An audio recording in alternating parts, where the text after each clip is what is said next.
الذين آتيناهم الكتاب يعرفونه كما يعرفون أبناءهم وإن فريقا منهم ليكتمون الحق وهم يعلمون۔ ترجمہ: وہ لوگ جنہیں ہم نے کتاب عطا فرمائی ہے وہ اس نبی کو ایسا پہچانتے ہیں جیسے وہ اپنے بیٹوں کو پہچانتے ہیں، اور بے شک ان میں گروہ جان بوجھ کر حق چھپاتے ہیں۔ یعرفونہ کما یعرفون ابناءہم، وہ اس نبی کو ایسا پہچانتے ہیں جیسا وہ اپنے بیٹوں کو پہچانتے ہیں۔ تفسیر صراط الجنان میں ہے، مراد یہ ہے کہ گزشتہ آسمانی کتابوں میں نبی آخر الزماں حضور سید عالم صلی اللہ تعالی علیہ وسلم کے اوصاف ایسے واضح اور صاف بیان کیے گئے ہیں جن سے علماء اہل کتاب کو حضور پر نور صلی اللہ تعالی علیہ وسلم کے خاتم الانبیاء ہونے میں کچھ شک و شبہ باقی نہیں رہ سکتا، اور وہ حضور اقدس صلی اللہ تعالی علیہ وسلم کے اس منصب عالی کو کامل یقین کے ساتھ جانتے ہیں۔ یہودی علماء میں سے حضرت عبداللہ بن سلام رضی اللہ تعالیٰ عنہ مشرف اسلام ہوئے تو حضرت عمر فاروق نے ان سے دریافت کیا کہ اس آیت میں جو معرفت بیان کی گئی ہے اس کا کیا مطلب ہے؟ انہوں نے فرمایا کہ اے عمر رضی اللہ تعالی عنہ، میں نے حضور اکرم صلی اللہ تعالی علیہ وسلم کو دیکھا تو بغیر کسی شک و شبہ کے فوراً پہچان لیا، اور میرا حضور انور صلی اللہ تعالی علیہ وسلم کو پہچاننا اپنے بیٹوں کے پہچاننے سے زیادہ کامل و مکمل تھا۔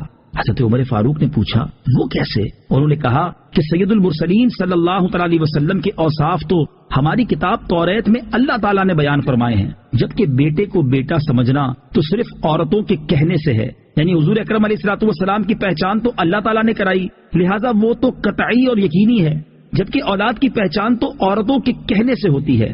حضرت عمر فاروق نے یہ سن کر ان کا سر چوم لیا۔ اس واقعے سے یہ بھی معلوم ہوا کہ غیر محل شہوت میں دینی محبت سے پیشانی چومنا جائز ہے۔ یہ بھی معلوم ہوا کہ حضور اکرم صلی اللہ تعالی علیہ وسلم کی صرف پہچان ایمان نہیں بلکہ حضور پر نور صلی اللہ تعالی علیہ وسلم کو ماننا ایمان ہے۔ جیسے یہودی پہچانتے تو تھے لیکن مانتے نہ تھے، اس لیے کافر ہی رہے۔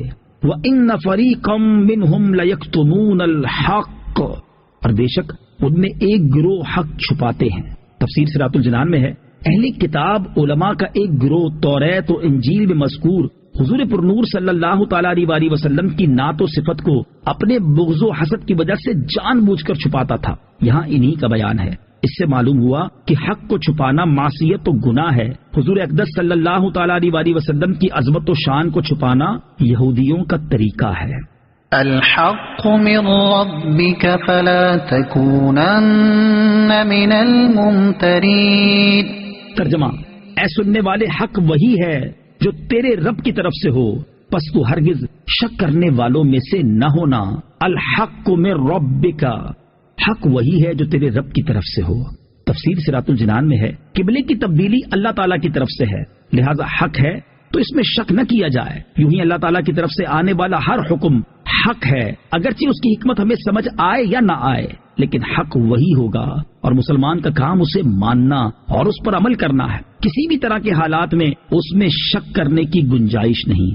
وَلِكُلٍّ وِجْهَةٌ هُوَ مُوَلِّيهَا فَاسْتَبِقُوا الْخَيْرَاتِ أَيْنَمَا تَكُونُوا يَأْتِ بِكُمُ اللَّهُ جَمِيعًا إِنَّ اللَّهَ عَلَى كُلِّ شَيْءٍ قَدِيرٌ۔ ترجمہ: اور ہر ایک کے لیے توجہ کی ایک سمت ہے، جس کی طرف وہ منہ کرتا ہے تو تم نیکیوں میں آگے نکل جاؤ۔ تم جہاں کہیں بھی ہوگے اللہ تعالیٰ تم سب کو اکٹھا کر لائے گا، بے شک اللہ ہر شے پر قدرت رکھنے والا ہے۔ وَلِكُلٍّ وِجْهَةٌ، اور ہر ایک کے لیے توجہ کی ایک سمت ہے۔ تفسیر صراط الجنان میں ہے، اس آیت میں تبدیلی قبلہ کی ایک اور حکمت بیان کی گئی ہے کہ ہر امت کے لیے قبلہ مقرر کیا گیا، تو جب امت محمدیہ ایک امت ہے اور سب سے افضل امت ہے تو ان کے لیے خصوصی امتیاز کے لیے ان کا قبلہ دوسروں سے جدا گانا بنایا گیا، اور اس میں خصوصیت یہ ہے کہ ان کا یہ قبلہ ہمیشہ کے لیے رہے گا، کبھی تبدیل نہ ہوگا۔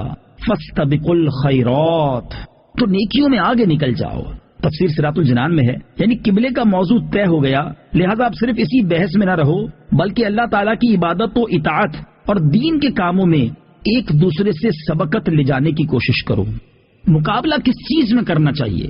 یہاں آیت مبارکہ میں ایک بڑی ہی پیاری بات سمجھائی گئی ہے کہ مال و دولت، عہدہ و منصب، شہرت و مقبولیت اور دنیا داری ایسی چیز نہیں کہ اس میں ایک دوسرے سے مقابلہ کیا جائے، بلکہ یہ سب تو آزمائش اور محض دنیاوی زندگی کی زینت، دھوکے کا سامان اور فنا ہونے والی کمائی ہے، جبکہ باقی رہنے والی مقابلے کے قابل چیز تو اللہ تعالیٰ کی عبادت، اس کی اطاعت، جنت اور اس کی رضا ہے، جس کی طرف اللہ تعالیٰ نے بار بار بلایا ہے۔ صحابہ کرام رضی اللہ تعالیٰ عنہم کی سیرت میں نیکیوں میں مقابلے اور سبقت لے جانے کے بکثرت نظارے دیکھے جا سکتے ہیں، جیسے حضرت عمر فاروق رضی اللہ تعالیٰ عنہ غزوہ تبوک میں گھر کا آدھا مال خیرات کرنے کے لیے لائے تو حضرت سیدنا صدیق اکبر گھر کا سارا سامان لے آئے۔ صحابہ کرام رضی اللہ تعالیٰ عنہم میں باپ بیٹے میں جہاد میں شرکت کے لیے بحث ہوتی، ہر کوئی کہتا کہ میں شرکت کروں گا، تم گھر پر رہو، حتیٰ کہ معذور صحابہ کرام رضی اللہ تعالیٰ عنہم بھی راہ خدا میں شہادت کے لیے بے قرار رہتے۔ غربت و بے کسی کی وجہ سے راہ خدا میں سفر نہ کر سکنے والے روتے تھے۔ ایک صحابی اگر آدھی رات عبادت کرتا تو دوسرا پوری رات، ایک اگر تہائی قرآن کی تلاوت کرتا تو دوسرا آدھے قرآن کی۔ اللہ تعالیٰ ہمیں بھی نیکیوں میں ایک دوسرے سے سبقت لے جانے کی توفیق اور جذبہ عطا فرمائے۔